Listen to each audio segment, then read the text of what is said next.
Good afternoon, ladies and gentlemen. I would like to welcome all of you to the lecture concert for the peaceful unification on the Korean Peninsula. My name is Jae-min, and I will be your presider for today.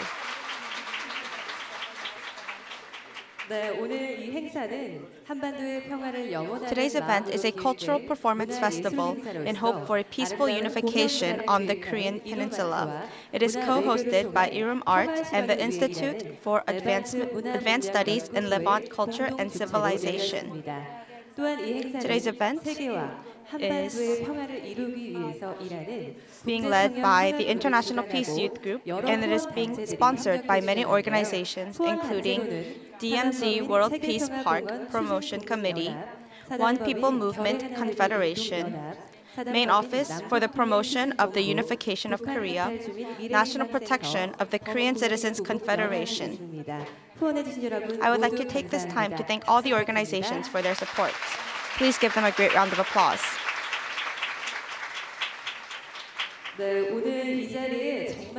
Today, we have many distinguished guests here in attendance. I would like to introduce the distinguished guests. Please give them a great round of applause. First, His Excellency Emil Constantinescu, former President of Romania, is in attendance.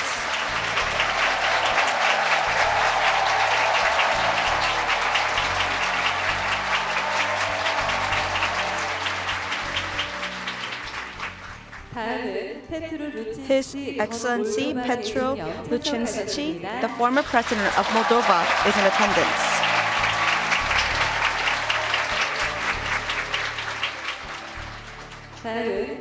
His Excellency Gennady Burbulis, the former State Secretary of Russia, is in attendance.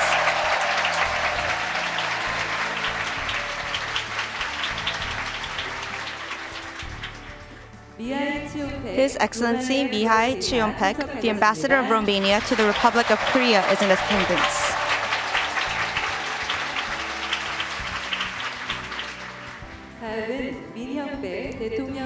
Mr. Lee Yuan-taek, the Executive of the Secretariat for Political Affairs of the Office of the President, is in attendance.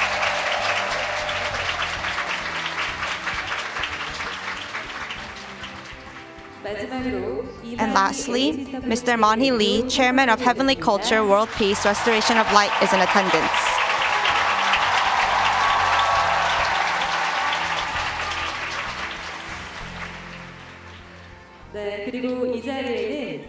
We also have 21 members of the National Assembly, Chief Justices, and ministers from 10 different nations.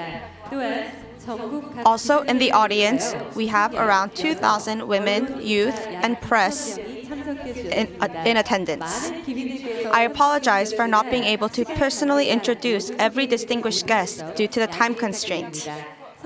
Please give everyone another great round of applause of welcome.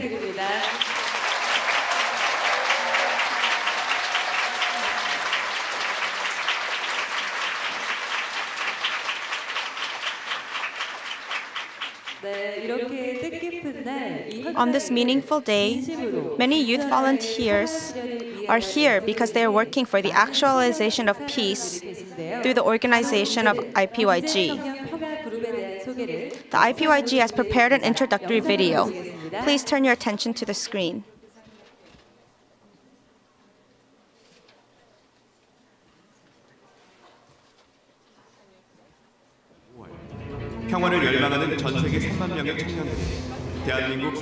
In May 2013, 30,000 peace-wishing youth from around the world gathered at the World Peace Gate in Seoul, South Korea. HWPL Chairman Man-hee Lee proposed the answer to achieving cessation of war and world peace to the youth who are threatened by war.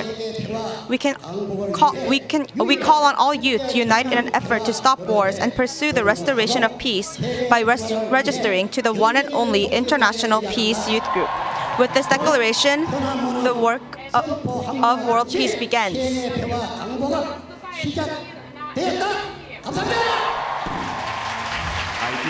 The IPYG was established based on the Declaration of World Peace for the youth to protect themselves and to create a world of peace without war.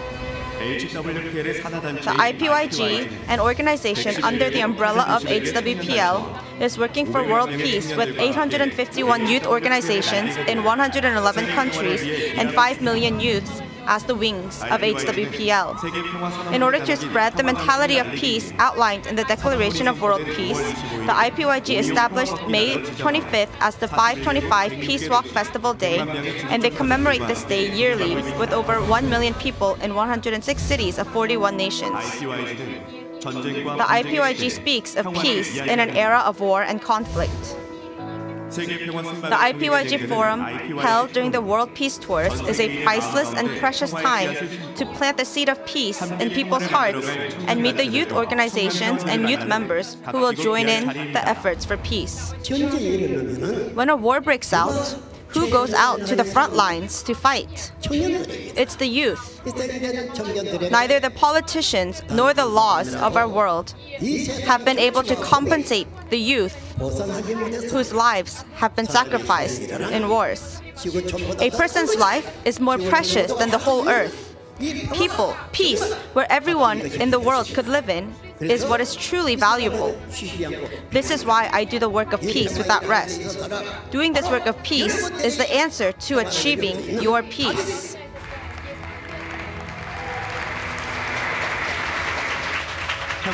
Peace awareness must begin at a young age.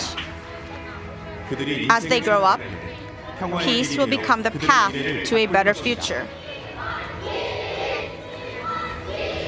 Through different activities like talking about peace and drawing peace, a tree of peace grows in our hearts. The IPYG supports the DPCW for cessation of war and world peace. The definite answer for cessation of war and world peace, the DPCW, comprised of 10 articles and 38 clauses, is a declaration for the cessation of war and world peace, first conceived by HWPL Chairman Manhee Lee and drafted by renowned international law experts. The DPCW is a powerful peace declaration that fundamentally prohibits wars, weapons of war, and any and all actions that can lead to war. The 10 articles of the DPCW contain what is essential to the youth of today, such as prohibiting the threat or use of force, peaceful conflict resolution, religious freedom, and spreading a culture of peace. The IPYG holds various support and publicity activities so that the 10 articles and 38 clauses of the DPCW can develop into a legally binding document. The peace letters are handwritten letters asking the nation's head of state to support the 10 articles and 38 clauses of the DPCW so that it can be submitted to the UN as a draft resolution. In South Korea, 15,000 handwritten letters asking for the president's support of the DPCW and the peaceful reunification of the Korean Peninsula will be delivered to President Moon Jae-in. The Peace Letter campaign is happening all over the world, sparking a revolutionary way to achieve peace. The IPYG spreads the value of peace through heavenly culture. Every year in September, political leaders, religious leaders, and heads of various organizations visit South Korea to attend the WARP Summit, a grand peace festival for all people.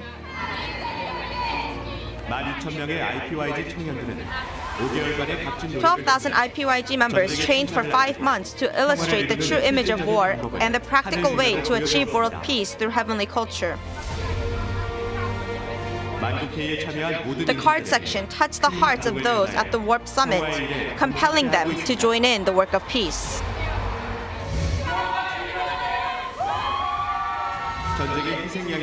The youth, who were once sacrifices of war, are now protecting themselves from war and are fulfilling cessation of war and world peace by planting hearts of peace around the world. The peace being fulfilled by the IPYG can only be achieved when all the youth of the world take part. Let us become the messengers of peace with the IPYG.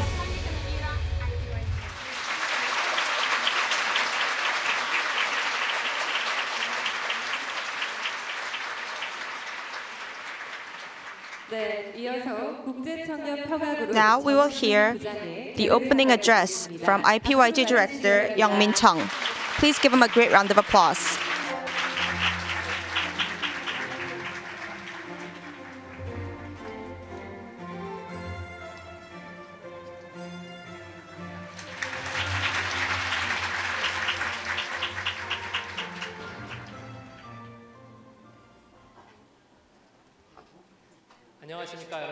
Hello everyone.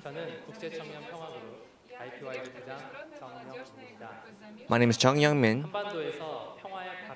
I am from IPYG. While the cold wind of conflicts are blowing around the world, we're here to discuss peace. For this lecture concert for peaceful unification on the Korean Peninsula, and I'm grateful to be here. To all those who are in attendance, I'd like to thank you as well. And for Sejong University, who are letting us use this space, I also like to thank them as well. Sejong University, where this event is taking place on, is taken after the name of Sejong King, who was a king in the Joseon dynasty. He's famous for loving his people. He's one of the most respected kings in the past. He always cared for his people and promulgated the Korean alphabet system, the writing system, in his reign. And thus, I am speaking in Korean for this speech. Of course, there are many people who are here hearing my words through a translating device.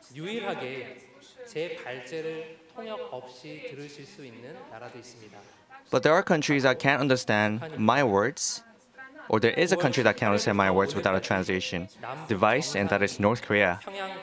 The Inter-Korean Summit is being hosted as we speak at this moment. And as I see the Inter-Korean Summit where there's no translation device needed, I felt once again that we are one people. On the other hand, I did feel a bit of sadness in my heart too, because we were one people, we are one people, but shortly after gaining independence, after the Second World War, the Korean Peninsula became divided in half.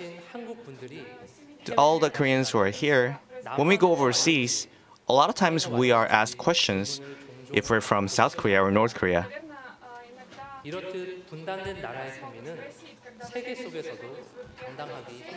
A divided nation, it's hard for us to be proud of our heritage and our country when we go overseas. And this applies for many other countries too, who are going through conflicts or divide. How can we solve this type of issue? Just to have a dire need for it, or just to wish for unification does not solve it.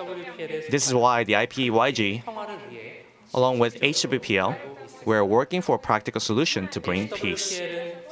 HWPL transcends national borders, races, and cultures to bring cessation of war and to bring peace on earth. And for that answer and solution to bring peace about, HWPL has proclaimed the DPCW. It's made up of 10 articles and 38 clauses, and each of the articles provides solution to bring peace and also a sustainable means of peace. For the DPCW to take a legal effect globally, and when that does happen, it will restore order in the globe and resolve many of the conflicts around the world. And on the Korean Peninsula, this land, it will provide foundation of peace. Of course, it's not just the policies or laws that can bring world peace. It's the people who need to continuously support peace and must monitor and urge for the support of the leaders too. And that role of monitoring and urging belongs to the youth. They must take on that role. They are the future of a country's future. They have the power to create culture. This is why the IPYG bring together all the youth as one under the name of peace. We want to protect the youth from war and want to create a world of peace to pass it on for the future generations. And as a recent the IPYG had a campaign of writing peace letters, handwritten ones, to send them to various leaders and around the world. Especially in Korea,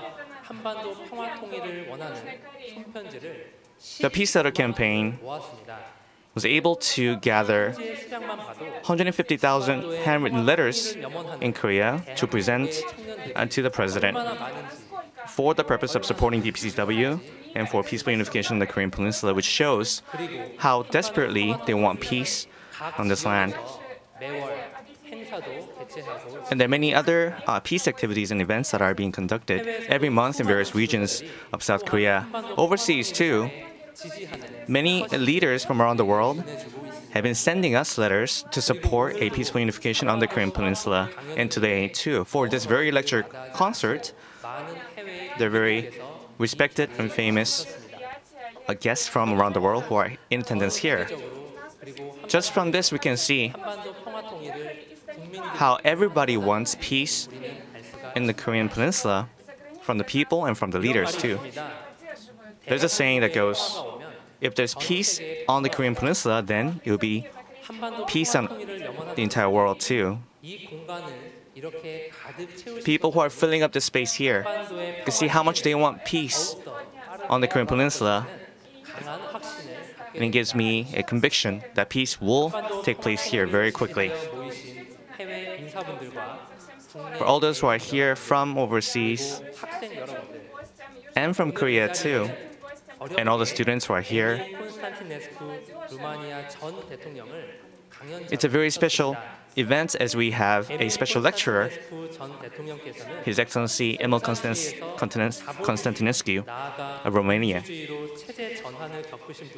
He was the one who personally experienced a turning of a country that used to be under socialism into democracy. We also have an ambassador from Romania, Mihai.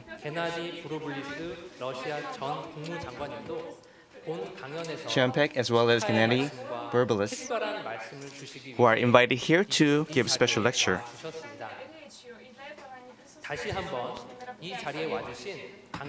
Once again, to all the lecturers and to all those giving us the congratulatory messages, I'd like to thank them from the deepest of my heart. Through this time, I hope it becomes a very meaningful time for all of us to discuss how we can achieve peace in the Korean Peninsula. I'd like to once again thank all of you for being here. Thank you very much.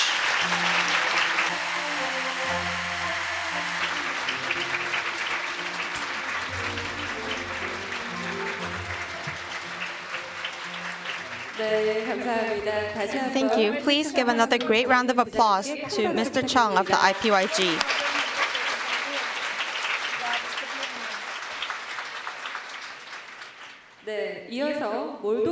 Next, I would like to introduce a special guest all the way from Moldova. Please give a warm round of applause as His Excellency Petro Lucinski, former President of Moldova, gives his congratulatory address.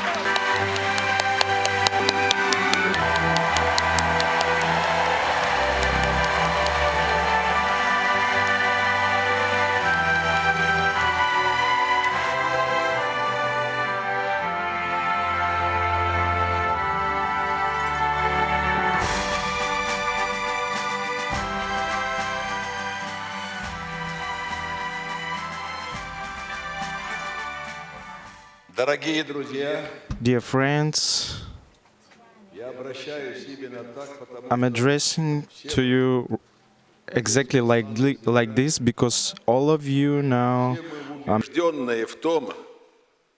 and all of us believe that humanity can develop only in conditions of peace.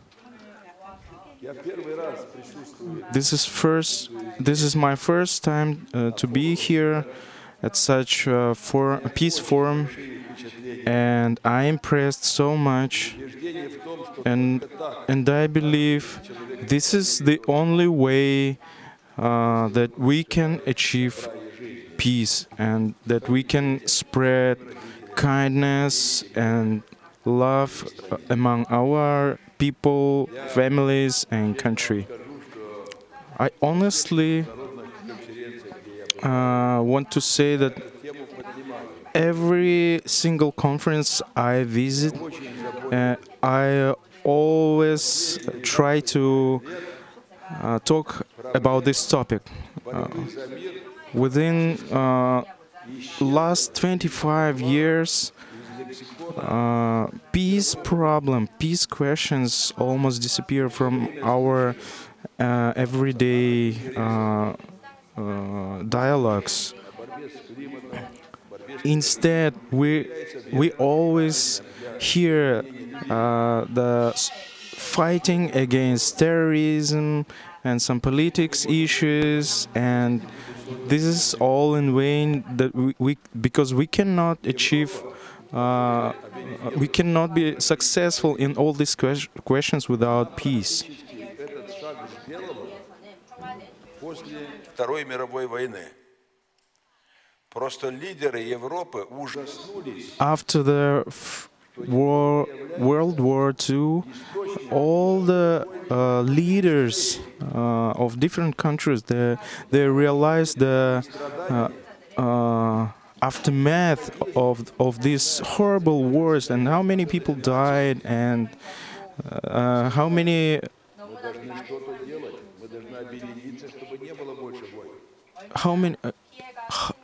How huge was the disaster, and that's the reason.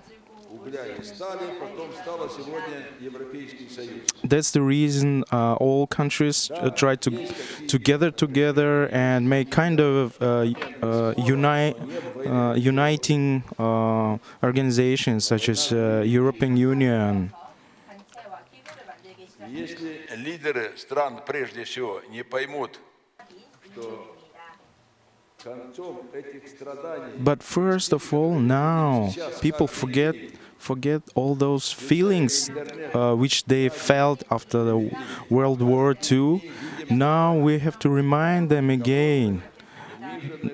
Everybody should pay keen attention to the people who are suffering and know because there is a lack of food.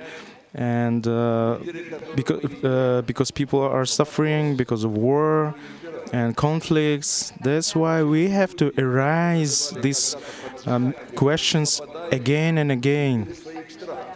But we have to start to solve this question from the heads of the states, not from the regular people, but from the heads of the states. But because actually it is not people fighting each other, it is leaders fighting each other. That's why, in my opinion, first of all, we have to develop tools to prevent the actions such peoples who want to fight each other. But to stop such people, we have to gather together. We have to work together. We have to express our opinion as regular peoples, as regular nations. And especially in Korea, all nations should rise up and should attract attention of your country leaders so that they could make mutual actions to achieve peace and unite your country. Yesterday we visited the Peace Palace, the Chonjo Castle we visited.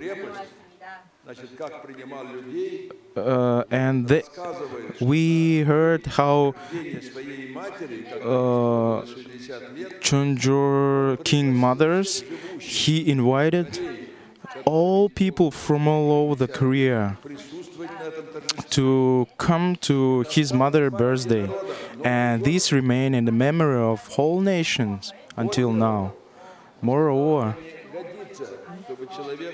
he said, it's not good when person knees in front of the king. It's enough just give a bow, respectful bow. That's it.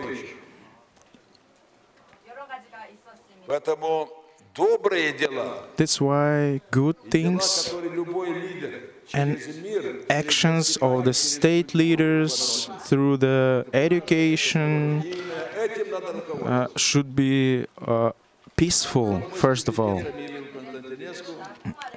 Me and Constantinescu, president, worked together during long time. So we speak same language, we have same culture. Of course, there is no any threat to fight each other between our countries. But anyway,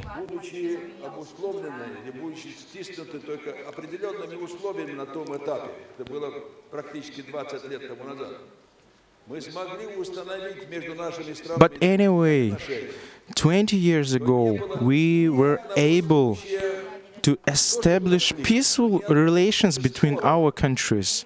And since that time, we even didn't have one time arguing each other. Moreover, we always try to motivate people to attitude each other with kindness and peace. And we try to incorporate all these things through the education. And I've been told that in Korea it's over 72% that people are educated in universities, institutions.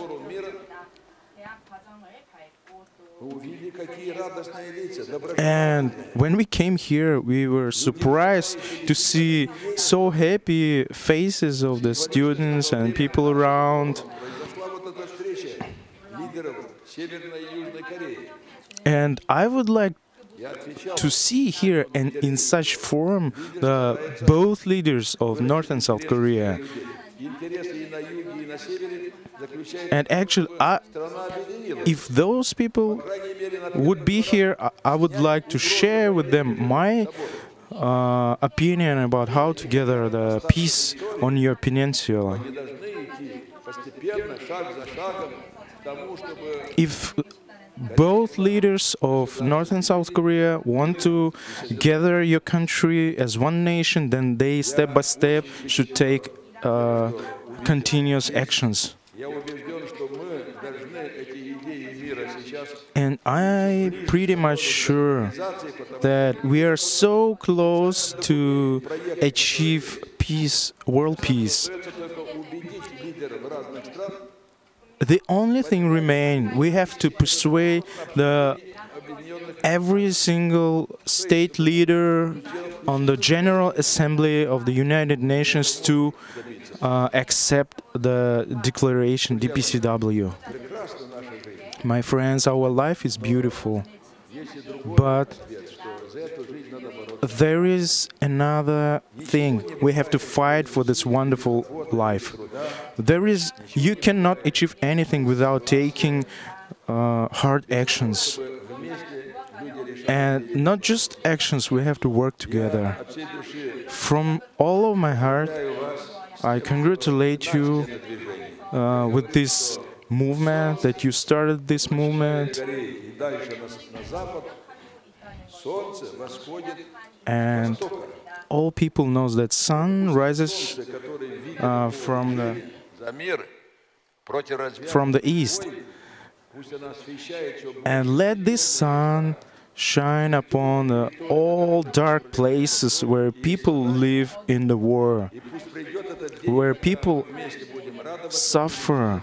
And let everybody be happy and get joyful life. Thank you.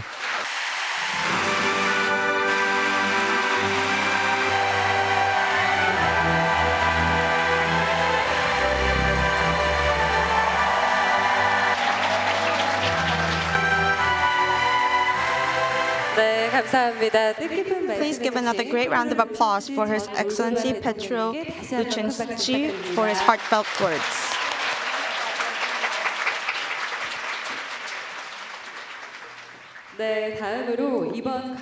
We will now hear from a very special guest who has come all the way to South Korea to give a message to the youth. His Excellency,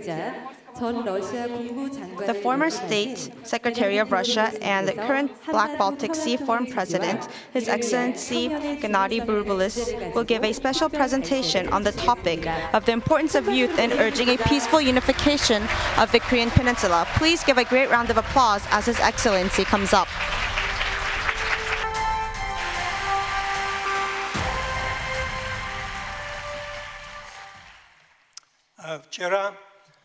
Yesterday, two leaders of divided Korea, yet divided, they signed many historical documents, and one of them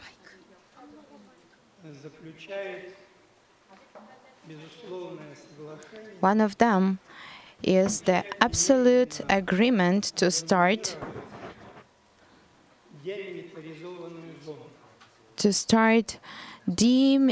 denominate the DMZ, demilitarized zone. And I thought, oh, it is a very in time, and it is very needed now. The culture of the culture of peace for each of us is, first of all, the ability and desire to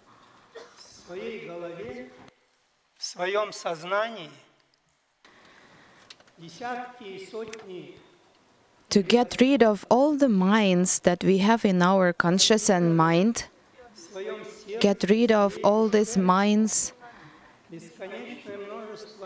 in our souls that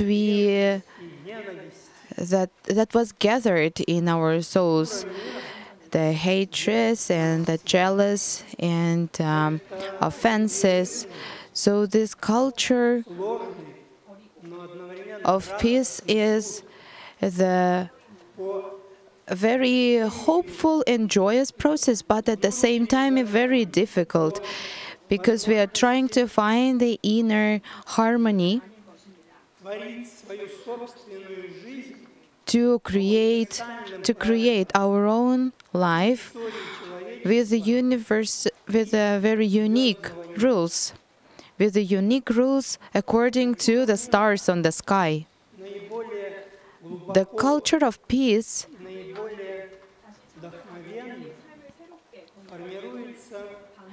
is formed and is built in our university societies, first of all. And we are so excited that our meeting today is held here in university, because university is the place where the universal values of the humanity is built and founded and originated. The instinct and reflex of freedom, of civil freedom, intellectual freedom, cooperative freedom, all kinds of freedom is built and getting started in universities. In universities, all the important ideas of the humanity begins. Without this foundation, we don't have any future. And it is so beautiful and great that today university society is getting cooperated and getting together, and lead us to think about makes other people who who are not still on this stage to think about it and start to get rid of all this kind of minds that I was speaking about. So me and all our elders of the Baltic Black Sea Forum, Emil Constantinescu and Petro Lucinski, who are present today here, and me, we are the active members of this Elders Council. We formed this kind of strategy.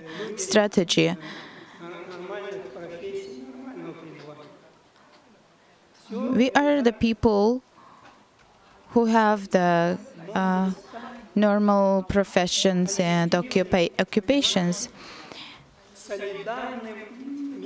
students and the leaders. We should become the solid.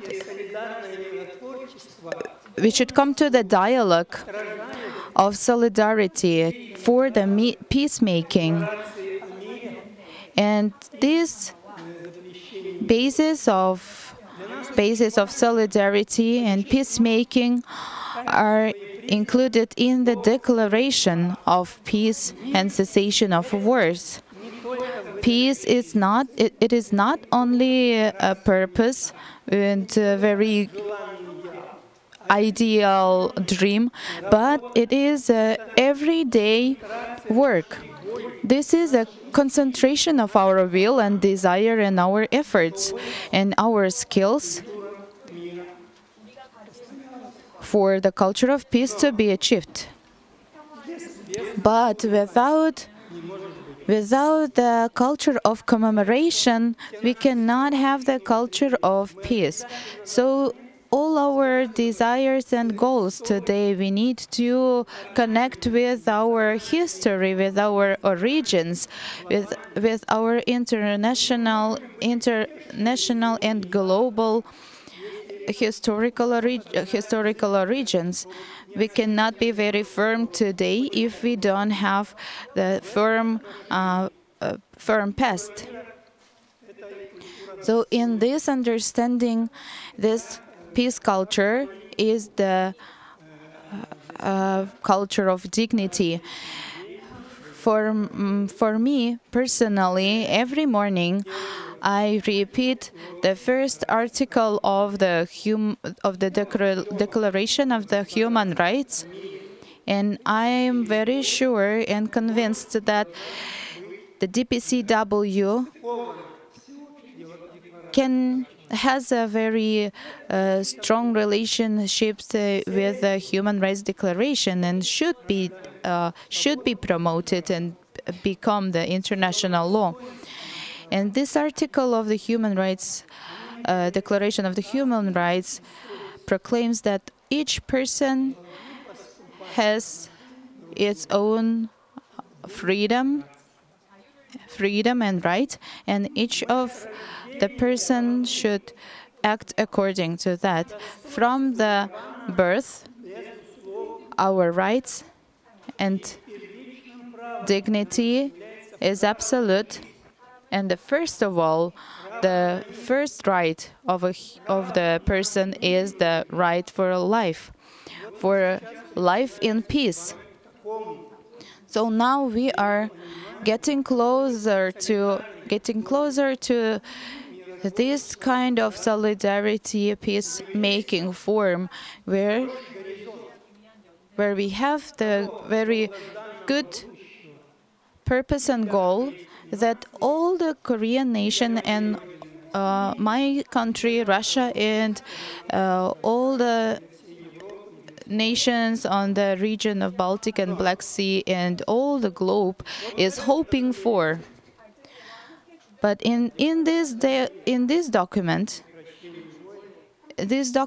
what I'm talking about is DPCW that includes 10 articles and 38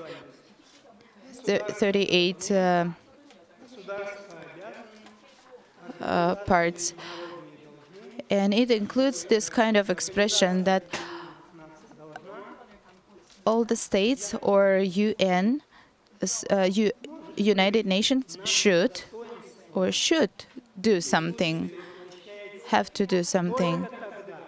And I thought, maybe our dignity and peace can be achieved only at the moment when we realize that we have a responsibility, that we have to do something, that we have to do something according to our dignity and our rights.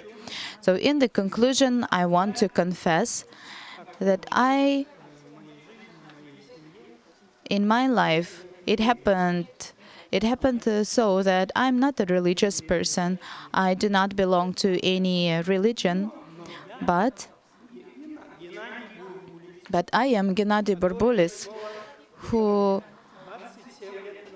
27 years ago, on the 8th of December in 1991, I signed the agreement on behalf of 150 million people of all Russian Federation, with the President Yeltsin. We signed the agreement about the Commonwealth of Independent States. So we will never forget that in December of 1991, the history of a very huge and evil empire of confrontation has ended, and we could finish it and put an end to this Soviet Union, which was a very totalitarian regime. We could put the end to it without any blood and without any conflicts. And we had a very difficult condition in these circumstances, even though it was difficult, but we had enough mercy and enough courage and enough brave to sign it for all the people. So I believe that the faith is and the belief is more important. The most important belief is the belief in the human dignity of all the world. And I believe that we can restore all the human rights and human dignity and values, so that the culture of peace will be a reality for us today. For the past generations, people gave their lives to achieve good ideas, saying this kind of commandment: do what it is needed, and let it be what should be. So my faith and belief, I hope and I believe that we share this idea.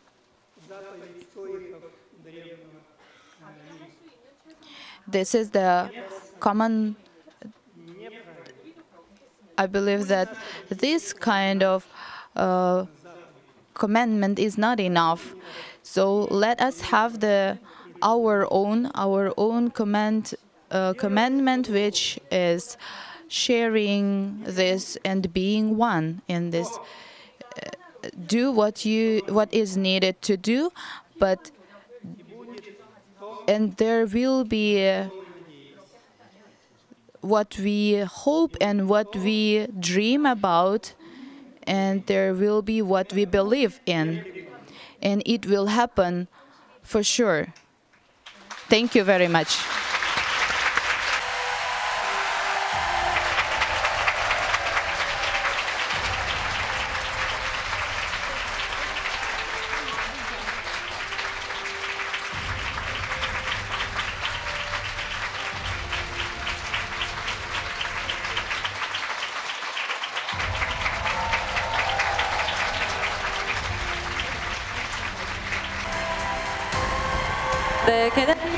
Please give another great round of applause to His Excellency Gennady Burbulis.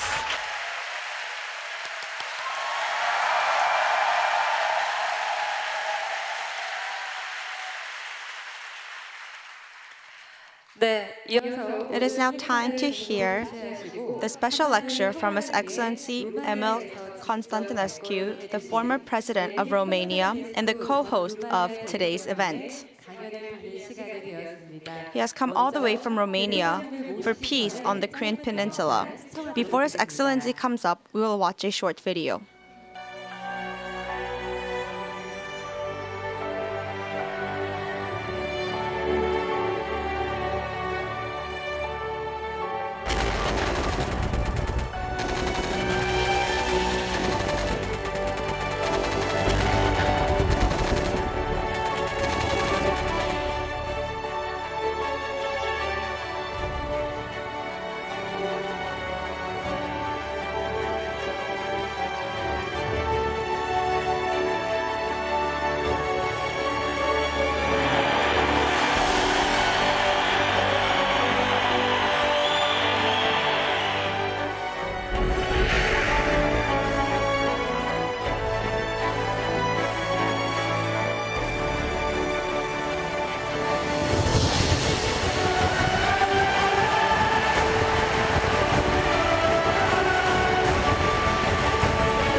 Now we will hear a special lecture from His Excellency Emil Constantinescu, the former President of Romania. His Excellency will speak on the topic of suggestions on peaceful reunification of the Korean Peninsula based upon the experiences throughout the transition period of Eastern Europe. Honorable guests, dear students, first of all, let me to express my deep gratitude for the invitation from Sejong University and from International Peace Youth Group, organizer of this event, and my special thanks for cooperation with Institute for Advanced Study for Levant Culture and Civilization from Romania. I am very happy to be here in Sejong University. I spent 60 years of my life in Bucharest University and in other universities throughout the world. And I owe everything to the university. I am proud because my former graduate, master's and PhD studies are now professors in universities throughout the world, all researchers in different institutes of research throughout the world. The title of my lecture, today's lecture, is the memory of suffering and the pedagogy of freedom. I would like to begin with a confession. I was born in 1939. In that year, someone would have crossed the Eurasian continent, from Tokyo to Lisbon, from the Pacific to the Atlantic Ocean, only state under civil or military dictatorship. My family lived in that time in a town located on the Dnistru River on the Soviet border. We were twice forced to take refuge from the Red Army alongside tens of thousands of people. And my first memories are related to this disparate exodus, because those who failed to leave were mostly arrested and departed in Siberia. I lived until the age of 50 under dictatorship in a country where people don't have the freedom of movement. You could not leave the country, and you were forced to work and live in a particular place allocated by governmental distribution. A dictatorship that would only recognize state and collective ownership, canceled all forms of free expression, and oversaw the personal life of every citizen by political police surveillance. I live also through a post-totalitarian transition, whose social price was heavily paid. For those of my generation, democracy is not an abstract concept, and my situation that undermines democracy and prejudices freedom affect us deeply. The Second World War, which affected both Romania and Korea, caused the death of more than 25 million soldiers and more, over 73 million civilians, caused huge economic losses and destruction of the world cultural heritage. The atrocities of the two world wars, in the first half of the 20th century, proved to be insufficient to understand that peace cannot be strengthened only by managing frozen conflicts. The establishment of communism in Eastern Europe has led to the elimination of constructive competition, removal of free expression, and the emergence of an amorphous form claiming to be a society where ideology replaces feelings. Free words also, entrapped in slogans, and freedom in general is replaced by cancelled terror. All these changes has defined the new face of Eastern Europe, crisscrossed by a suffering of millions of people. The result of implementation of communism in Eastern Europe by violent means and bloody repression of anti-communist resistance. The removal of actual and potential opponents was achieved through torture and re-education centers, extermination prisons, forced labor camps, political assassinations, summary executions, mass deportations. Amid the precarious peace secured during the Cold War by focusing on arms race, the price paid by the citizens of the communist states in Eastern Europe was extremely heavy. Millions of deaths, tens of millions of human lives destroyed. When oppression, censorship, terror seemed to ensure a smooth future for communism, the resulting hardship turned into true pedagogy of freedom, thus building solid characters able to tear apart the status quo. The fall of communism was first of all an ideological collapse that prepared the political collapse of dictatorship in most countries of former Soviet blocs. Culture played a fundamental role in this context. Parallel to the official speech, an underground speech was created, meant to denounce deception and falsity and to reject those who stopped thinking.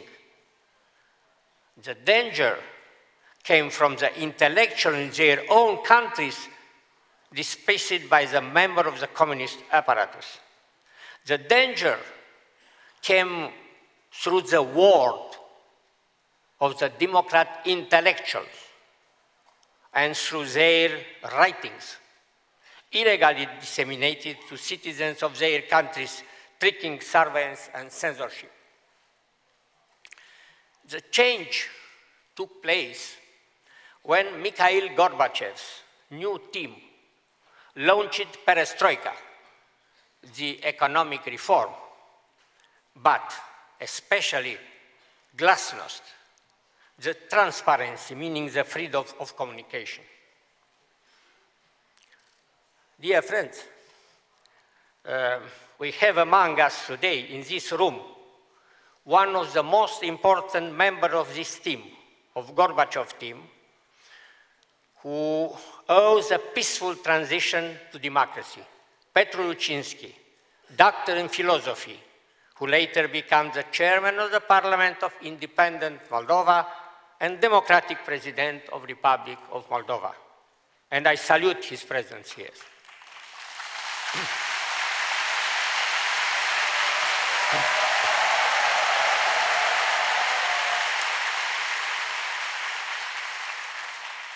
After the peaceful change of the totalitarian regime in Eastern Europe, the first democratic presidents, freely elected by the people, were representative of the intellectual elite, coming from academic milieu. It was very strange for political history of the world. And remember, the famous first democratic president of Czechia was Václav Havel, very known writers. The first democratic president of Hungary was the president of Writers' Union. The first president democratic of Bulgaria was a philosopher from Sofia University. The first democratic president of Lithuania, Vytautas Landsbergis, was the president of Academy of Music. The first democratic president of Estonia was also president of Academy of Music. And the second president of Estonia was a rector, the president of University of Agriculture. And was a special family because this member of academic milieu, of intellectual elite, was not interested in corruption, in in their interest, for them or for their family. They work for their country, for their people, and for changing Europe, changing the world. The transition was not easy. For those who experienced communism and had to live through the post-communist transitions period, nothing is more true and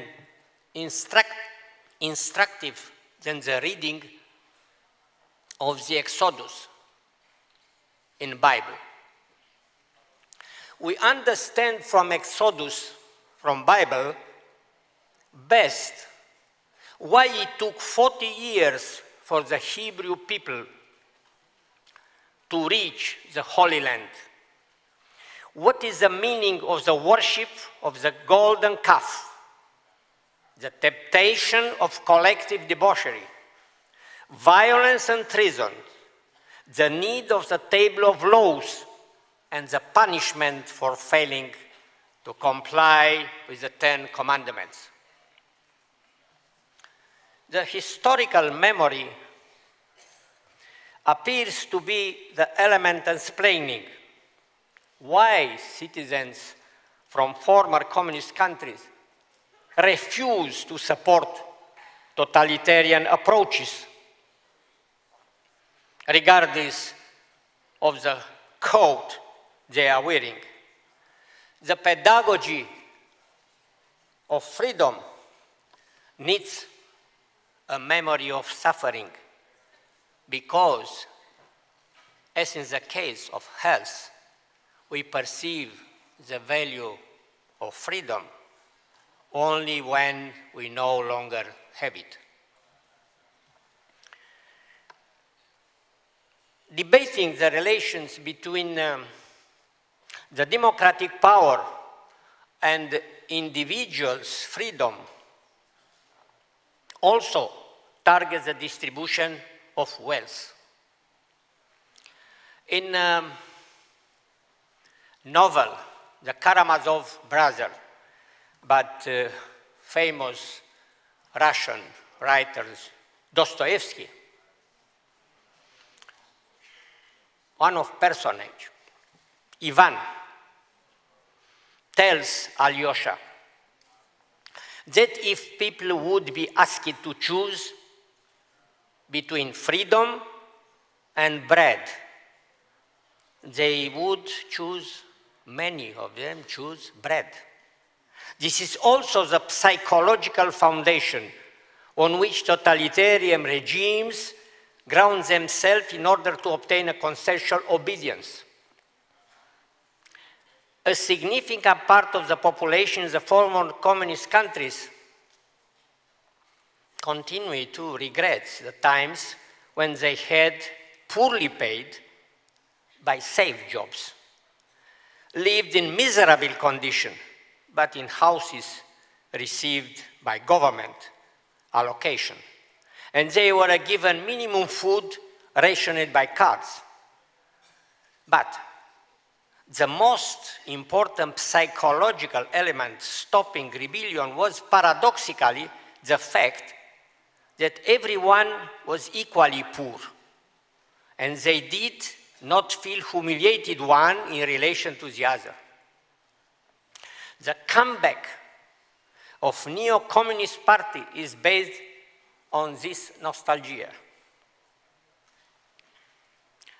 In the democratic societies with market economy from the Occident, freedom is followed by a chase after material goods that create significant differences between the rich and the poor.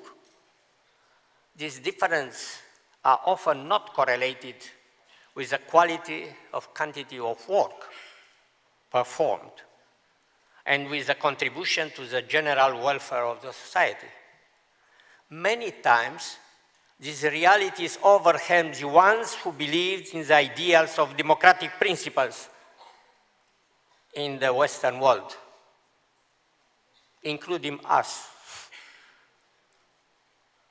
Only through a greater transparency in the governing process and the hidden relations governments have with corporations,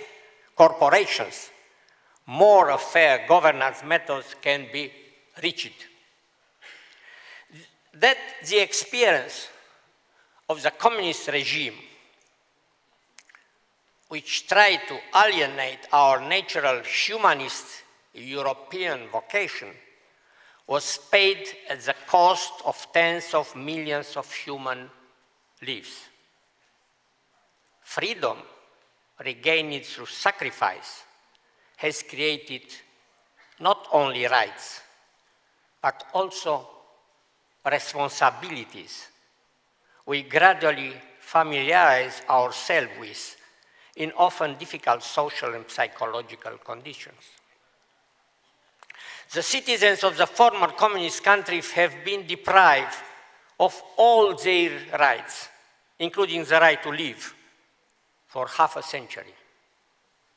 Their suffering and struggle lesson is for each of us a first step towards understanding the great lesson of freedom, respecting each other's freedom.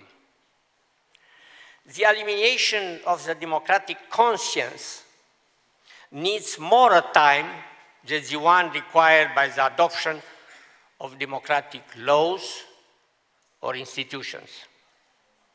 Let us remember that when the American system of power separation was exported to Latin America or Southeast Asia, it invariably led to totalitarian regimes until a democratic conscience able to ensure the functioning of democratic institutions was formed. Democratic culture is threatened at the beginning of the third millennium, also by dominant postmodern culture that seems to invalidate the appeal of ideals of the European Union founding fathers.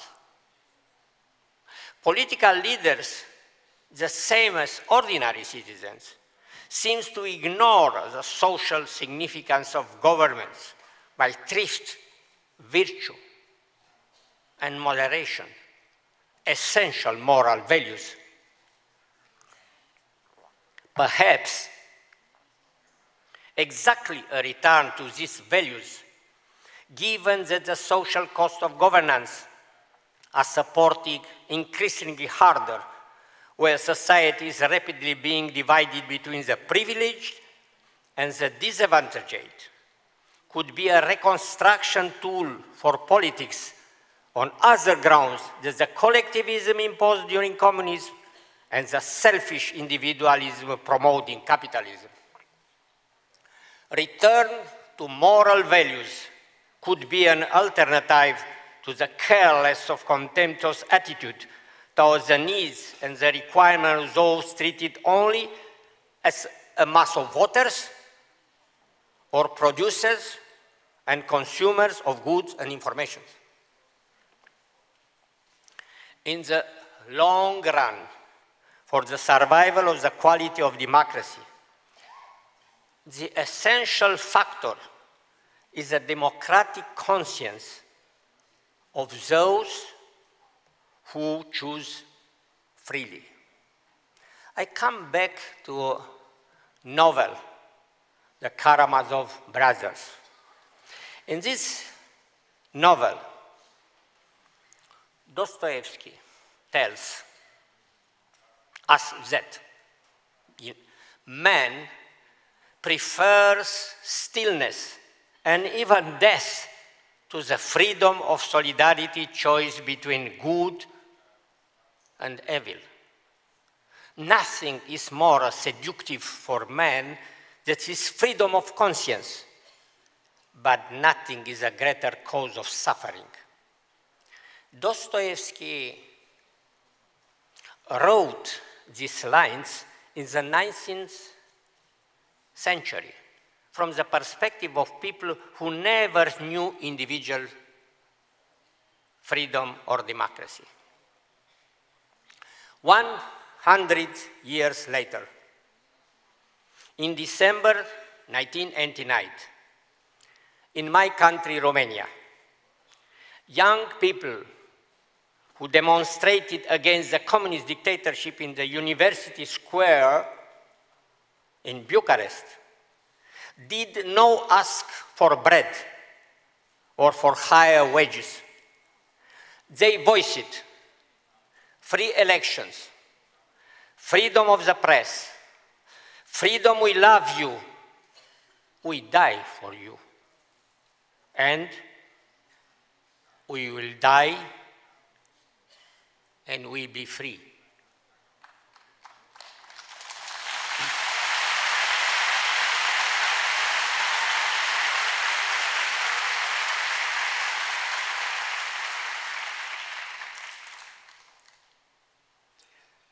My son, my daughter, my students was in that time in University Square in Bucharest. At midnight, the repression troops went in with tanks against the unarmed demonstration, who did not threaten any governmental institution, but offered flowers to the military. Dozens of people were killed, and thousands were arrested and tortured. Those arrested would have been killed too, as has happened 5 days prior in another university town, Timișoara, in Romania. Not 500,000 of Bucharest citizens would surround the next day the tanks and the symbol of communist regime. The incredible lack of fear and the solidarity of people forced the dictator to flee, and freedom was gained in one of history's bright moments. People were willing to die for the ideals of freedom and democracy.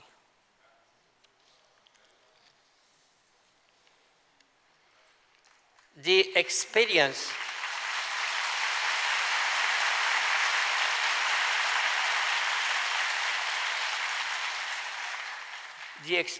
of transition from the communist dictatorship to democracy in the Eastern Europe represent a very rare case in the world history, the absence of any revenge.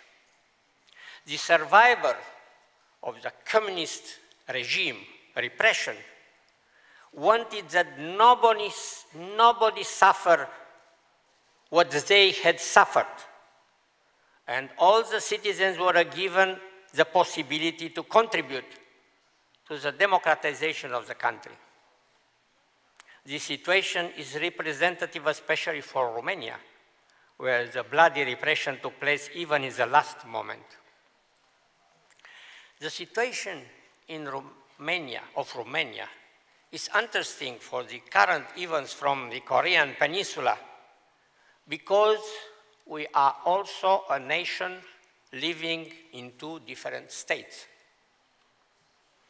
After fall of Soviet Union and independence of Moldova, the relationship between Romania and the new Republic of Moldova were very good, without any disputes, especially during the term of President Lucinski in the Republic of Moldova and mine in Romania. Dear friends, that was our recent past. The answer regarding the future of freedom and democracy is the choice of each generation, and in the end, of each of us. This was, dear friends, the experience of our transition from the communist dictatorship to democracy, which I have tried to present to you sincerely as I have lived directly. Good or bad, you, the next generation, can decide what you choose to learn from it.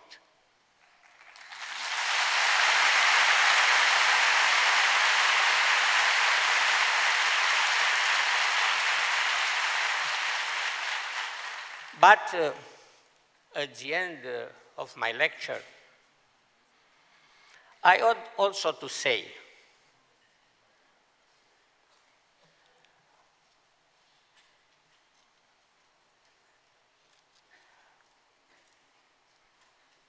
what we Romanians can learn from the experience of South Korea.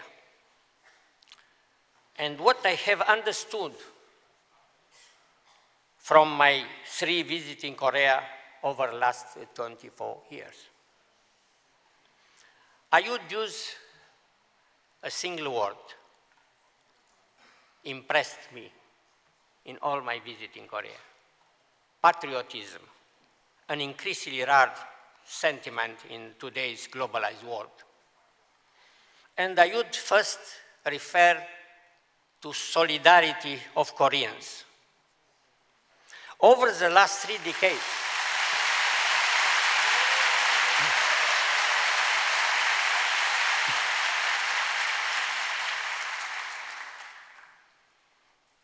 and also I want to share with you our experience in last period.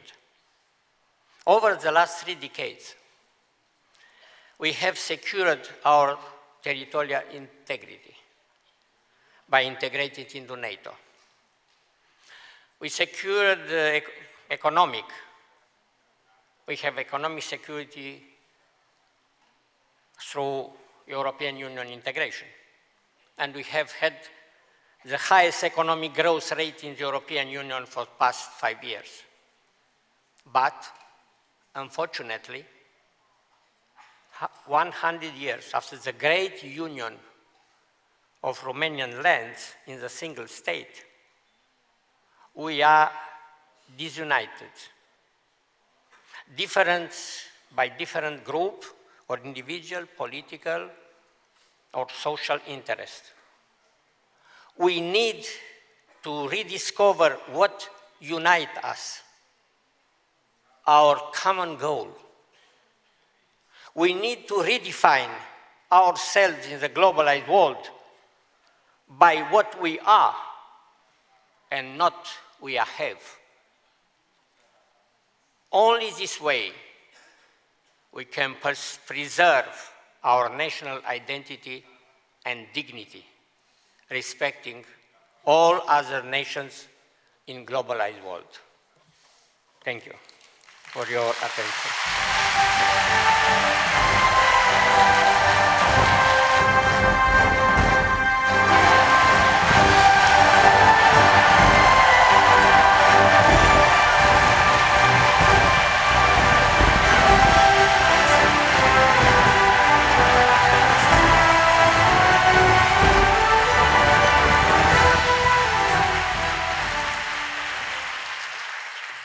네, 감사합니다. 다시 한번 큰 박수 부탁드립니다. Please give another great round of applause for His Excellency.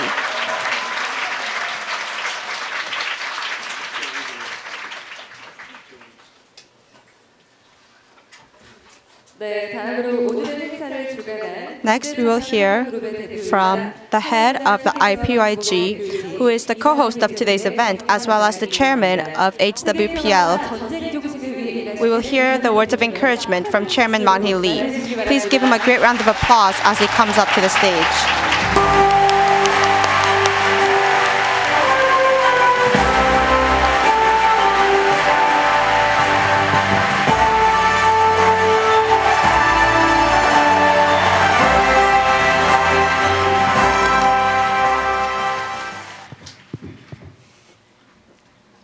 네, 소개받은 HWPL 교인 My name is Manhee Lee. I am the head of Heavenly Culture, World Peace, Restoration of Light, as was just introduced.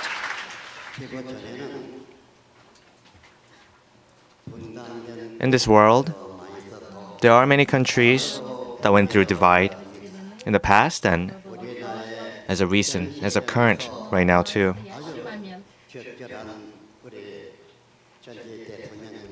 The former presidents who are here gave very inspiring speeches, fitting for this time. The words you gave us today will give us a great lesson for us here. And your words, I'm sure, will be made known to the entire country. It's very fitting for the time that we're facing. It'll provide a great direction for our path ahead of us.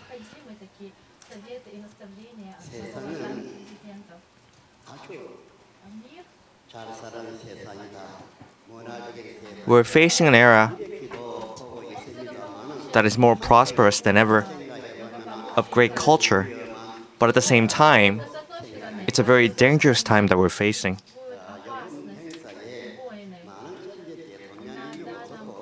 Many former presidents attended the past event, and you who are sitting here too have done really great and important work.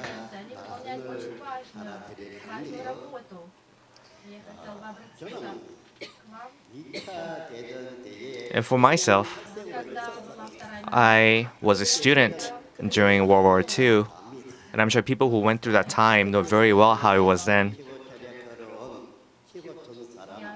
All the people who were living on that earth, in the world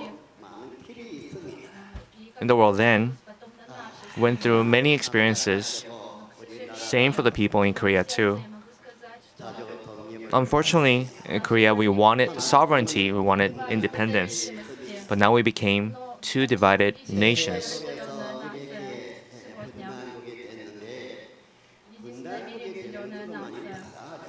And it's not just that we became divided, but we even had to go through a tragic war, fighting between the same people.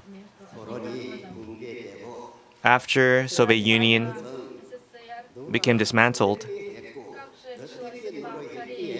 and what effort did it take that many of the countries that used to be a part of the Soviet Union found their freedom? How is it that the countries gained independence and democracy from being under communism before? There are three main things that happened. I'm sure you can see it on the screen. There are three major signatures that played a huge part in many of the countries to be liberated. And it took work. And you can see the names of the people who played an integral role in that, who are here. And for the unification on the Korean Peninsula, I have made efforts of my own. And I did go to Germany before too. And this was to learn more about how Germany was able to achieve unification. I want to learn, so that I can apply that lesson to the unification between South and North Korea. I learned that the unification movement in Germany started from a candlelight protest in a church in Germany, and I went to that church. And for its commemorating events with the candles, I took part and I wrote peace spelled out with candles at that church.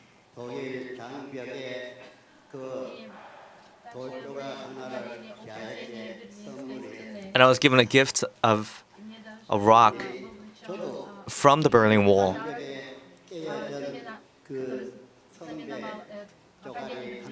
And I myself too brought a gift of a rock from the dividing line between North and South Korea. And in Potsdam,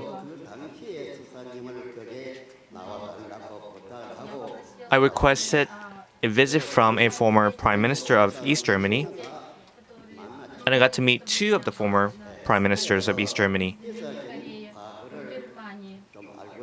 I wanted to learn about what happened during their time, and I got to learn more of the background story behind how they were able to achieve unification. And I know very well about why the two Koreas became divided, by whose agreement. I know how North Korea invaded South Korea to begin their Korean War, as well as the reasons behind war that I know very well. And Korean Peninsula must be united too.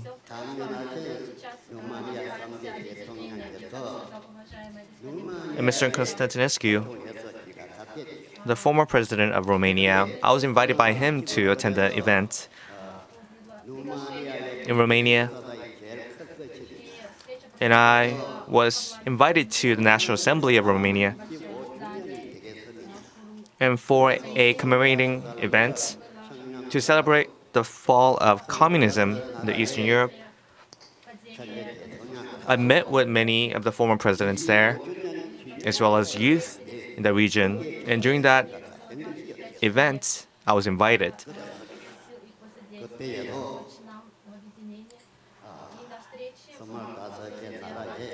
There are 25 countries who attended that event, and I made a request to those who were attending that event.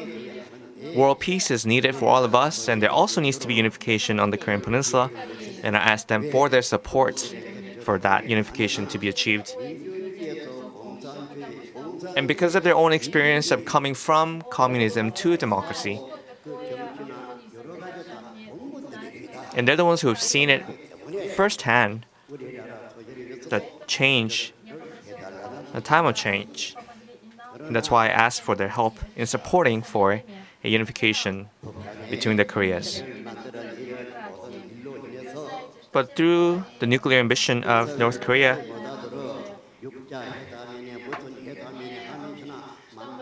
many of the countries met six-way talk and many different things to stop that nuclear ambition from taking place, but it failed. But now North Korea voluntarily is giving up their nuclear weapons, and they're taking a step forward to peace.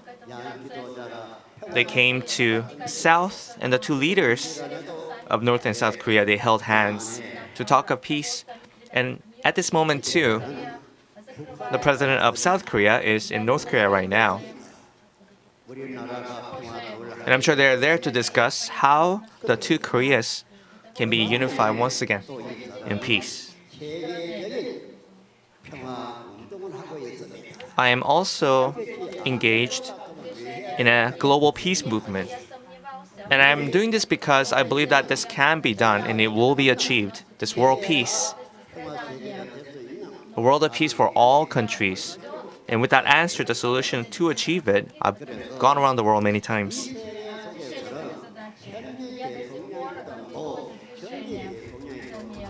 And there are more former presidents in the world than the current ones. So then, if the former presidents, who are the seniors to the current presidents,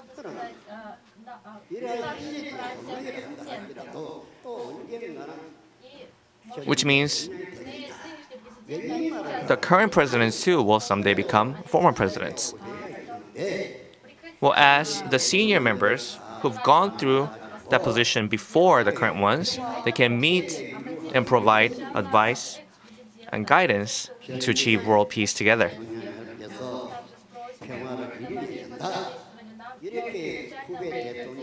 If the former presidents can advise the current presidents for their effort to achieve world peace, I'm sure they will listen.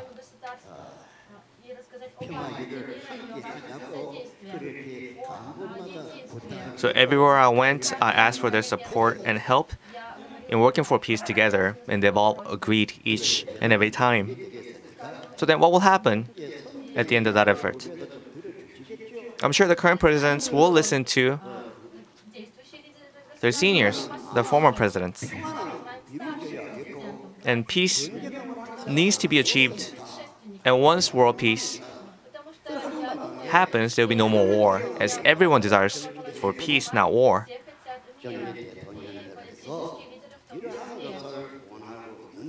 And if the former presidents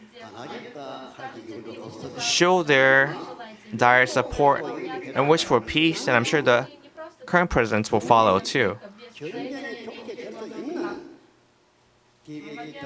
But what is required, though, to bring that together is the Declaration of Peace and Cessation of War, made up of 10 articles and 38 clauses.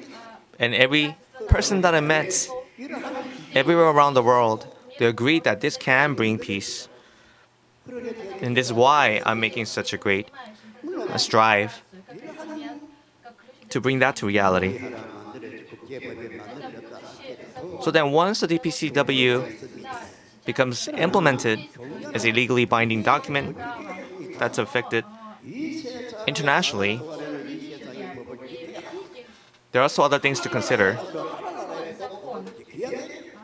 Well, there are laws to follow in the world, and the laws of the heavens too. But if people do not abide by any of these laws, then that wouldn't make any sense. And as all of you already know, if a religion is true, then people who are believing in that religion will not choose to fight or be in war. If people of faith follow the will of the heavens, then they will not be blamed for their actions. But if people ignore the laws of heaven, but only assert for their own opinions and go their own way, then they will be blamed for their actions. There are many things that cause wars around the world, but a lot of them are caused by religion. They say that greater causes of war are actually religion, more than secular reasons. So then, if the religions can become one, that can solve many of the conflicts from around the world. And that's why that purpose is also a part of the DPCW. We've gone through many different things to be here today, working for peace. And we're looking forward to an era. There's no more conflicts and confusion. We're looking for a new way, new path in this new era, this path to peace. A path that is safe and that is of prosperity. The countries that used to belong to the Soviet Union while they're under communism, the three guests who are here, sitting here, their efforts are what caused and what brought together this liberation of their people from communism. And this is something that we can never forget. The efforts made by those who gave freedom.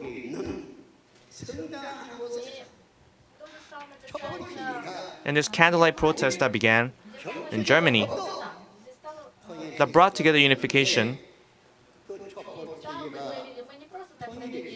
that's what brought together unification of East and West Germany at the time, not the politicians.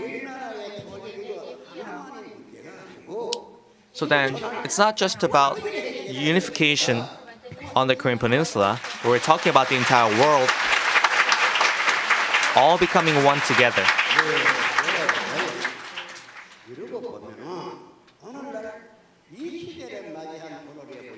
So then, as people living on this earth today in this era, we have to understand how crucial of a time that we're living in. And we must work to achieve peace because it can be done. We have to put in the effort for it. And we have to think about how important this task is. And world peace cannot be done by any single individual, but it's a responsibility of the entire family of this globe. That's why. If by chance, if there's anyone that's going against our work of achieving world peace, then that person is going against the will of the people of the world. Then that person becomes an enemy to peace. It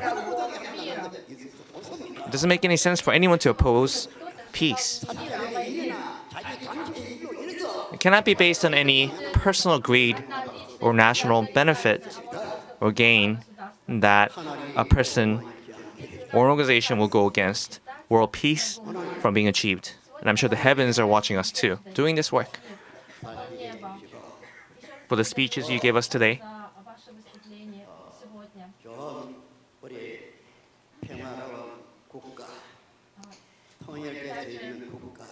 and to discuss how or what might be helpful in achieving unification on the Korean Peninsula, I thank you very much for your speeches. And I'd like to also say something to the journalists in this country. They're also people of this country, of this nation. And I'd like to remind them of how important their role is as journalists.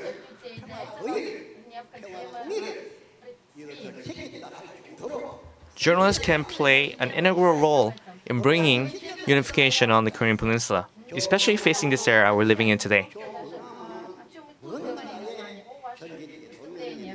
Even the former presidents from countries that are far from here are sitting here today in Korea to discuss peace and unity of the Koreas. How great is this? Let's think of it this way. Or consider this perspective. Korea went through long and suffering time under colonization in the past. But since gaining independence from the Japanese colonization, Korea had to go through a tragic war between its own people. And that is not something to be proud of. And is an embarrassing part of history of our people. So then, if people do recognize this piece of history, we must work together, joining hands, to achieve unification. Then who are the people who are going against our effort to achieve peaceful unification? Who would you point out? You could ask the citizens of North Korea. If you ask them if they wanted unification, would they deny it? How about the people of South Korea? Would they say, we do not want unification? It's wanted by all the people, a peaceful unification of the Korean Peninsula.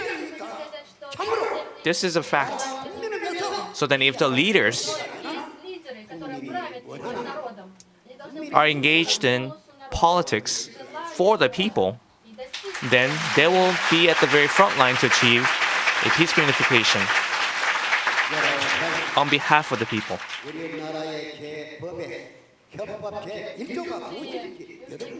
Do you know the very first article of the Korean Constitution? That every citizen has a right. And they hold the power to this nation, to this country. So then if the people of Korea desire for peace and unification, what's there to stop it? So then the two leaders of South and North Korea, they must think about their own people and hold hands together and fulfill a peaceful unification. Nothing should stop us from being unified once again.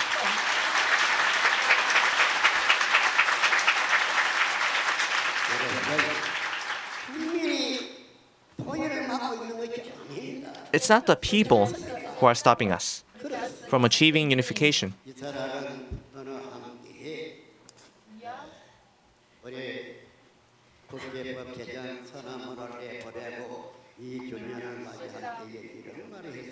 I said something that's very similar to what I'm saying right now, right after I proclaimed the declaration of peace and cessation of war.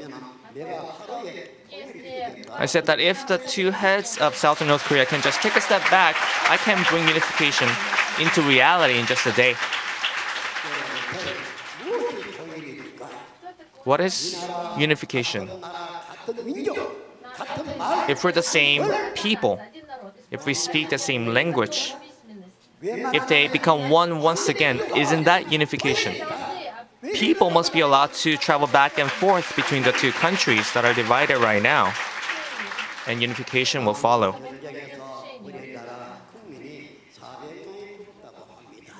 There are 4 million casualties during the Korean War. Will we go through another war, facing each other, pointing guns at each other? Should we do that again? We must let go of our guns. The two heads of states of North and South Korea, they must hold their hands together, the hands of peace. There's no need to look around of how the superpowers of the world may think. We must achieve unification on this Korean peninsula.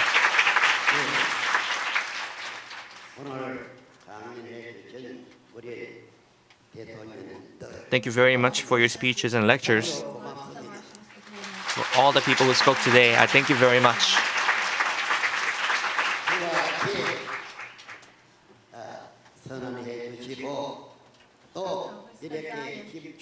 What you declare here today and the strength you gave us today, and according to what you told us, I believe that peaceful unification of the Korean Peninsula will take place very quickly.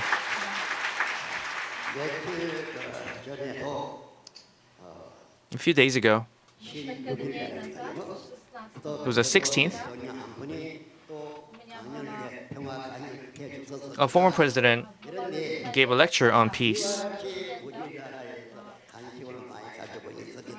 And we can see how great of interest that people from around the world have in Korea right now in regards to peace. And now is the time that we can and we will achieve a peaceful unification of the Korean Peninsula and furthermore world peace to leave that as a legacy for our future generations. Let us all become messengers of peace and fulfill peace together. Thank you.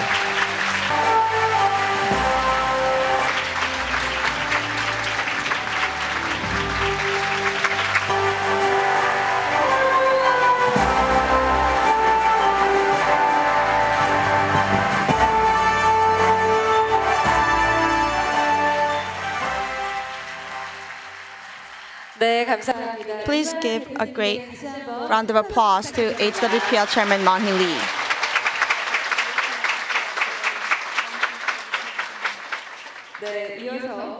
We will now have the Memorandum of Understanding signing ceremony with Heavenly Culture, World Peace, Restoration of Light, and the Institute for Advanced Studies in Levant Culture and Civilization. His Excellency Emil Constantinescu, who is currently serving as the president of the Institute for Advanced Studies in Levant Culture and Civilization, began a special relationship of peace with HWPL in 2014. Even though the first meeting was a coincidence, His Excellency was deeply touched by the work of HWPL to cease wars to create a sustainable and lasting peace. Therefore, His Excellency invited HWPL and the Peace Delegation to the 2014 25th anniversary of the Fall of Communism event. His Excellency has also participated in many works of peace as a member of the HWPL Advisory Council. Recently, the high-level meeting of former political leaders in Europe took place in Europe, and many former heads of state of European nations signed official letters in support of the DPCW. They also pledged to support the work of a peaceful unification of the Korean Peninsula and furthermore cessation of war around the world as a whole, as former leaders of East Europe who had not only faced the tragedy of war but also the reconstruction afterwards. Starting with this special solidarity of peace, the Institute for Advanced Studies in Levant Culture and Civilization, led by His Excellency Emil Constantinescu, and HWPL, led by Chairman Manhee Lee, have made a decision to firmly unite together for peace.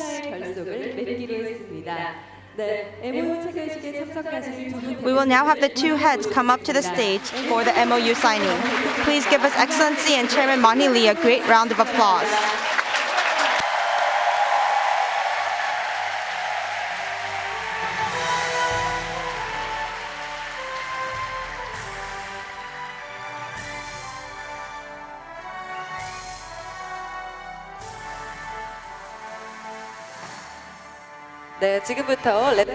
Now we will begin the MOU signing ceremony of the Institute for Advanced Studies in Levant Culture and Civilization and Heavenly Culture World Peace Restoration of Light.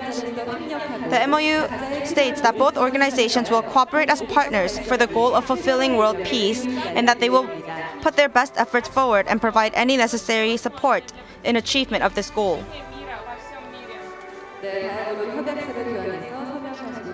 Please exchange the MOU and sign the other one. The two organizations representing the culture of peace in Europe and the Korean Peninsula are making an eternal pledge. Please give a great round of applause.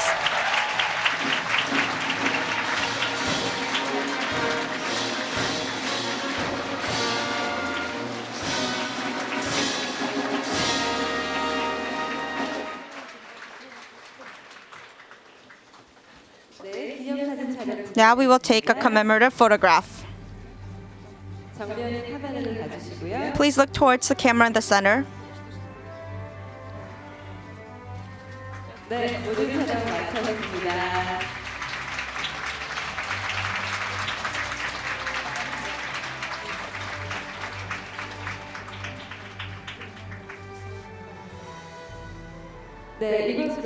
With this, we will end the MOU signing ceremony. Next, we will have a gift presentation ceremony to commemorate the pledge made by both organizations.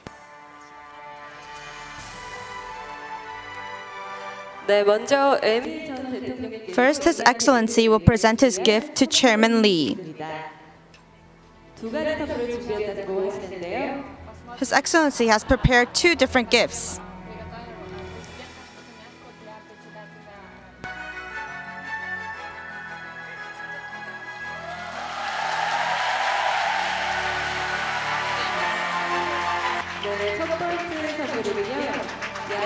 The first gift is a ceramic dish that symbolizes world peace and harmony. The design was inspired by the Kukuteni Trophilia culture that existed around 35,000 to 5,200 years ago on the land of the current countries of Romania, Ukraine, Moldova, and Bulgaria.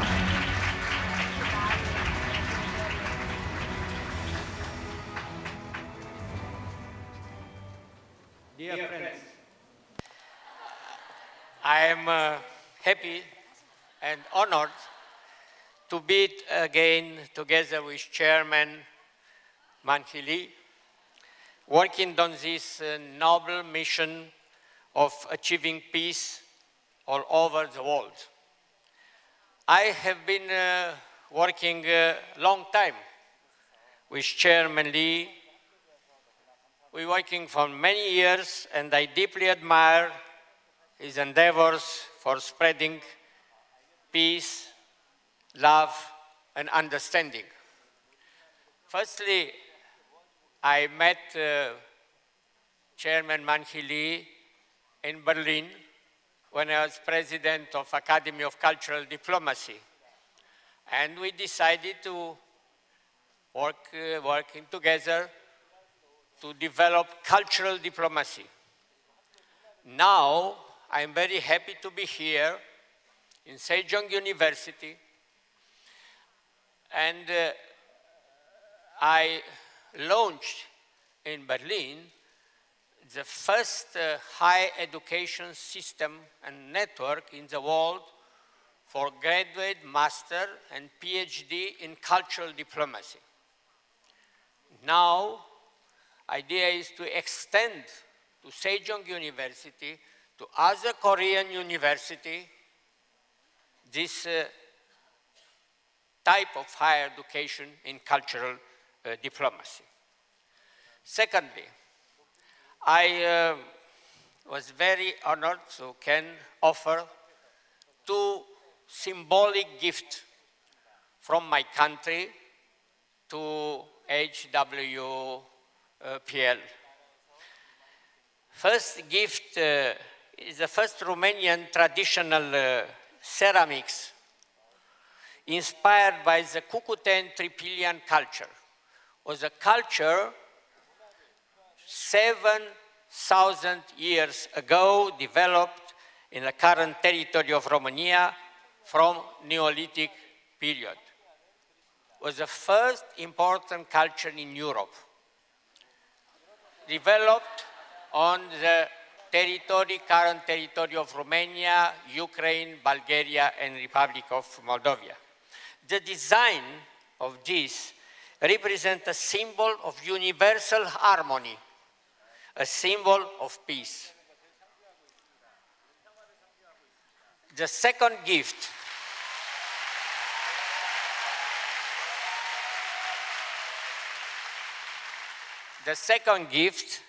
is a crystal copy of the Endless Column, a bronze sculptural ensemble created by the famous sculptor,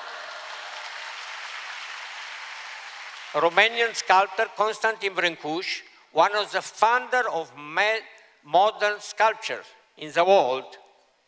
This monument was created in the memory of the people who died during the War of Unification in Romania, 1918, and now we celebrated, centenary we celebrated this year, 1918-2018. And I hope to represent in the future also the symbol of reunification of Korea.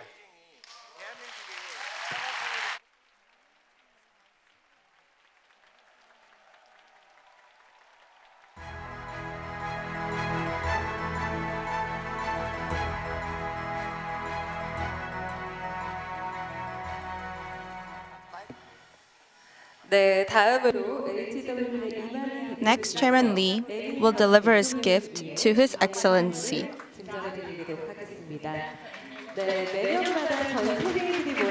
The gift is a wooden figurine of the 10 articles and 38 causes of the DPCW inscribed on both sides of the Peace Palace, a place where people all around the world gather every year in hope of peace.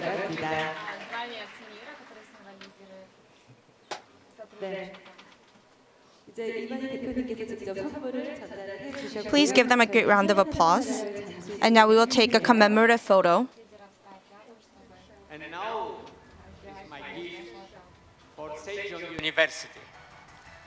This is a tetralogy, is my memories about our experience. And this is in English book. Is tribute for me the mineralogy and geodiversity. I hope to represent the first step in our inter-university cooperation, and is a moment to thanks again to Sejong University for this exceptional event. Thank you. 네, 에밀 대통령께서 His Excellency has presented 5 different volumes of books to Sejong University. Now we will have a commemorative photo. If all the distinguished guests could come up to the stage to take a photo all together.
네, 기념사진 촬영.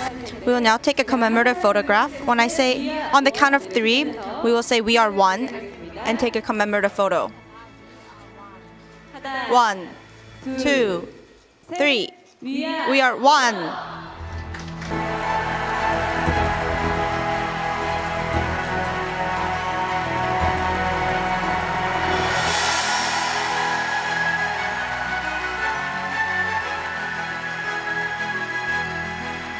네, 모든 촬영은 마쳤습니다. 네, 이제 With this, we will end the commemorative photographs.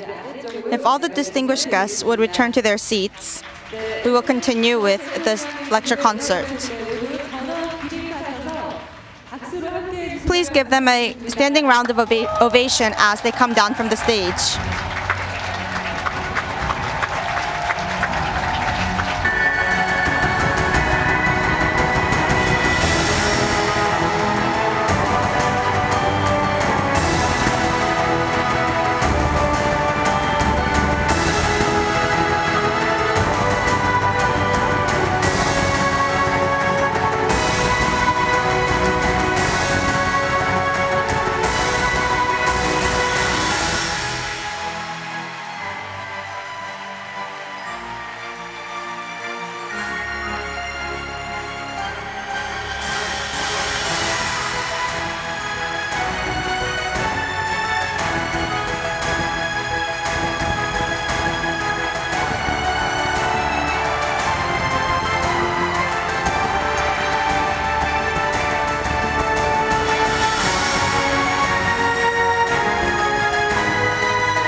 네, 장내에 계신 분들은 모두 참석해 주시면 되겠습니다.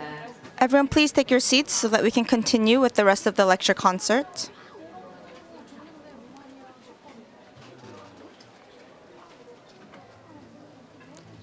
네, 다음으로 한반도 평화통일 영원 강연 콘서트를 기념하는 Next, there will be a closing performance in commemoration of the lecture concert for peaceful unification on the Korean Peninsula. The HWPL Symphony Orchestra and HWPL Concert Choir will play 3 pieces on the topic of the melody of today's peace and harmony. Before we begin with the performance, I will give a brief introduction of the HWPL Symphony Orchestra and the Concert Choir. The HWPL Symphony Orchestra and Concert Choir is the largest national music-related volunteer organization with 240 members.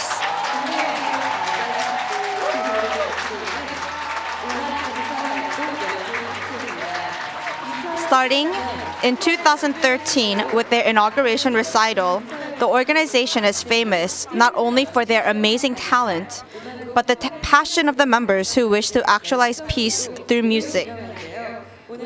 I hope today will be a precious time when all of us can open our hearts and unite as one through the passionate melody of the Symphony Orchestra and Concert Choir.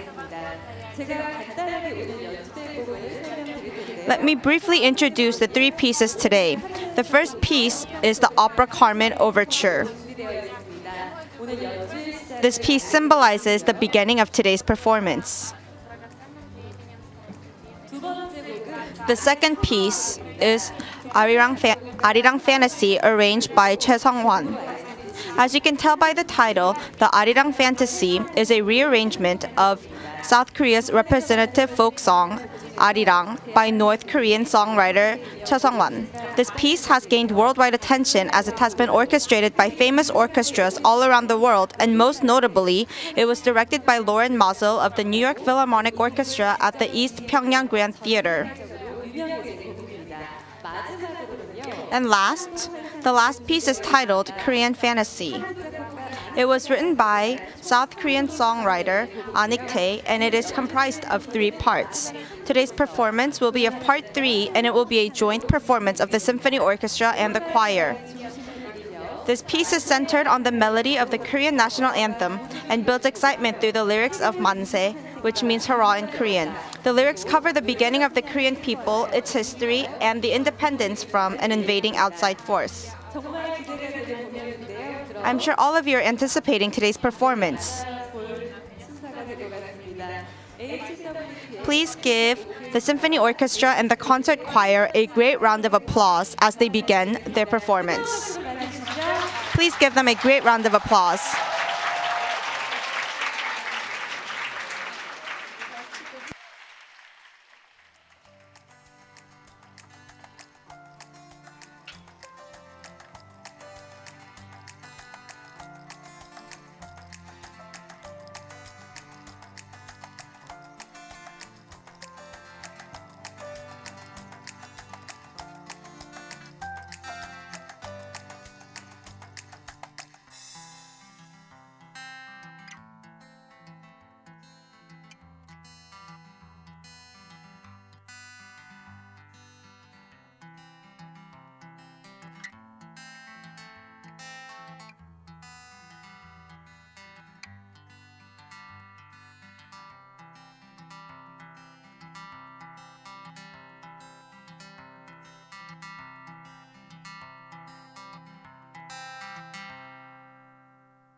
네, 아름다운 평화와 화합의 선율을 Please give another great round of applause to the HN Symphony Orchestra and HN Concert Choir for their beautiful music of peace and harmony.